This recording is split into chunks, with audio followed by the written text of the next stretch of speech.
औज़ुबिल्लाहि मिनश्शैतानिर्रजीम बिस्मिल्लाहिर्रहमानिर्रहीम। आज हम ये 1 पिन का प्रैक्टिकल करेंगे मैट्रिक क्लास का। तो 1 पिन मेथड्स के ज़रिए जो है हमने to determine the focal length of concave mirror by 1 pin method. 1 pin method से है तो ये हमने एक पिन इसके अंदर यूज़ किया। ये रही हमारे पास एक पिन और ये हमारे पास कॉन्केव मिरर लगा हुआ है हमारे पास, ठीक है। तो इसके ज़रिए 1 पिन मेथड से ये we are using the apparatus in this experiment. The first one is concave mirror, mirror stand, metre scale, optical pin. तो ये चारों चीज़ें, मिरर स्टैंड और ये सारी चीज़ें इसमें मौजूद है हमारे पास। ये ज़रा हमारे पास ज़्यादा साफ़ सुथरा स्केल है, ठीक है। तो अब हमारे पास क्या तरीक़ेकार है इसका।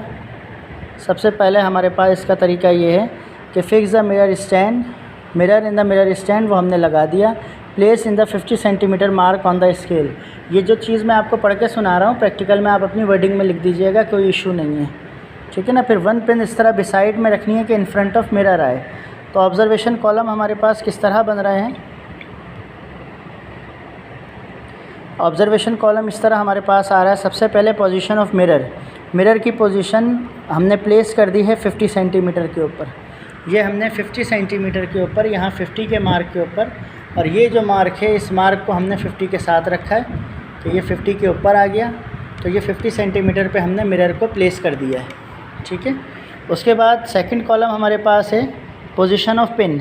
ये जो पिन हमने रखी है ये पिन, इसकी पोजीशन जो है हमारे पास ये डिस्टेंस होगा b का। और उसके बाद a माइनस b हम करेंगे तो r आ जाएगा। r is a radius of curvature. r को जब हम 2 से डिवाइड करेंगे तो r को 2 से डिवाइड करेंगे तो ये फोकल लेंथ आ जाएगी। तो इसी तरह 3 रीडिंग हमने लिखनी है। ये तीनों हम जो है वो R1, R2, R3 ये तीनों हम निकाल लेंगे। फिर फोकल लेंथ का मीन ले लेंगे। तो तीनों को 3 से प्लस करके डिवाइड करेंगे तो ये मीन फोकल लेंथ आ जाएगी। अब हमारे पास कैलकुलेटिंग की ज़रूरत है कि हमारे पास ये A हो गया, ये A है हमारे पास, और पोजीशन B हमारे पास आ जाए। तो B पोजीशन आ जाए तो हम बड़ी आसानी से कर लेंगे। इसमें ये लिखा हुआ है कि remove the parallax, parallax remove कीजिए। अब पैरेलैक्स रिमूविंग क्या होती है, देखें यहाँ पे थोड़ा सा समझने की कोशिश करते हैं कि क्या होती है। जब इसको मैं यहाँ पर मिरर को देखूँगा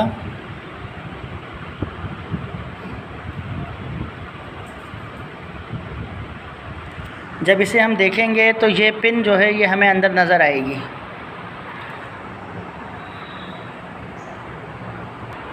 अब ये हम मिरर में आपको दिखा रहे हैं। इसे अगर मैं जूम करूं तो ये पिन नज़र आ रही है मुझे इसके अंदर, ठीक है ना। ये पिन है आपकी, ये जो नज़र आ रही है, ये इसके अंदर पिन मौजूद है मिरर के अंदर। इसे मज़ीद करीब करें तो आपको ज़रा थिक नज़र आएगी, मोटी नज़र आएगी। इसे मैं पीछे करूं तो अब एक पिन हमारी ये वाली मौजूद है और एक पिन हमारी अंदर मौजूद है। इसको हमने इस तरह प्लेस करना है कि दोनों जो हैं वो एक दूसरे के साथ मूव हों, ठीक है। तो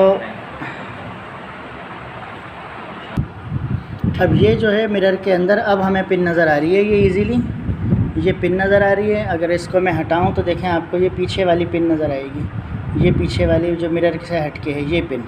तो इसको हमने इस तरह लगाया कि दोनों की टिप जो है वो मैच कर गई। अब अगर अपना मैं फेस इधर मूव करूं या इधर मूव करूं तो ये दोनों पिन्स देखें एक साथ मूव हो रही हैं मिरर पे। ये ऐसे भी, इस तरफ भी और इस तरफ भी, दोनों साइड मूव होने पे ये एक साथ मूव हो रही हैं। इसे कहते हैं रिमूविंग ऑफ पैरेलैक्स। तो ये जो रीडिंग हमारे पास आई है ये हम नोट कर लेंगे कि ये हमारे पास क्या आई है। ये अगर हम यहाँ पे नोट करें कि क्या रीडिंग है इस वक्त मेरे पास, तो 23 से लेके 24, ये इसे 24 ही मार्क कर लेते हैं, ये डिस्टेंस जो मेरे पास आया हुआ है। फिर उसके बाद इसको डिस्टेंस को देख लेंगे कि मिरर से कितना डिस्टेंस है। अभी मैंने मार्क कर लिया। अब ये पैरेलैक्स जब मौजूद होता है तो पैरेलैक्स क्या होता है ये मैं आपको पीछे करके दिखाता हूँ। ये फ़र्ज़ कर लो यहाँ रखा मैंने। अब ये पिन जो मुझे उसमें नज़र आ रही है ये पिन पीछे मौजूद है। अब मैं मूव करूँगा ऐसे तो ये आगे पीछे मूव हो रही हैं, एक दूसरे की टिप के साथ मूव नहीं हो रही। तो मैं इसको आगे करता जाऊँगा, पहले और पीछे करूँगा तो देखूँगा पैरेलैक्स बढ़ गया, यानी एक दूसरे की टिप से आगे पीछे बहुत ज़्यादा मूव हो रही हैं। अब मैं इसे करीब लेके जाऊँगा तो जितना करीब लेके जाऊँगा इसकी पैरेलैक्स की रिमूविंग होगी, और जितना इसको करीब लेके जाऊँगा रिमूव होती जाएगी, और ज़्यादा करीब ले जाऊँगा तो जब भी इसका पैरेलैक्स वापस आ जाएगा, ठीक है ना। आप देखेंगे तो ये आगे पीछे मूव होना शुरू हो जाएगा। तो जिस पोजीशन पे इसका पैरेलैक्स रिमूव हो जाए उस पोजीशन पे हमने इसे रख लेना है कि जैसे यहाँ पे इस वक्त रिमूव हो गया, और बिल्कुल टिप से टिप मिला लें ताकि अच्छे तरीके से आप दिखा सकें एक्सटर्नल को अपने टीचर को। अब ये जो है एक साथ मूव हो रही हैं। अब इसका डिस्टेंस हम कैलकुलेट कर लेंगे कि मिरर से कितना डिस्टेंस हमारे पास मौजूद है।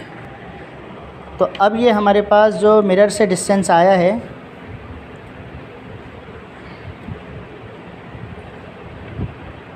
ये 26 आ गया। अब इन दोनों को माइनस करेंगे, r is equals to 50 minus 26, तो कितना आ जाएगा 24। ये डिस्टेंस हमारे पास आ जाएगा, इसे हमने माइनस कर लिया, ठीक है। ये इस तरह डिस्टेंस आ गया हमारे पास, और ये हमारे पास जो है वो एक वैल्यू आ गई r की। इस r को हम यहाँ रख के डिवाइड करेंगे, तो ये हमारे पास 24/2, तो यहाँ पर फोकल लेंथ हमारे पास 12 सेंटीमीटर हो गई, ठीक है। इसी तरह इस रीडिंग को हम 3 दफ़ा रिपीट करेंगे, अगेन रखेंगे पैरेलैक्स कहाँ रिमूव हो रहा है। वैसे तो मैं ये कहूँगा कि आप हमेशा सेम रीडिंग यूज़ किया करें। उसकी वजह ये है कि बात यह है कि एक अपैरेटस का आपको एक पोजीशन पर रखा है, तो उसका पैरेलैक्स एक ही जगह रिमूव होना चाहिए।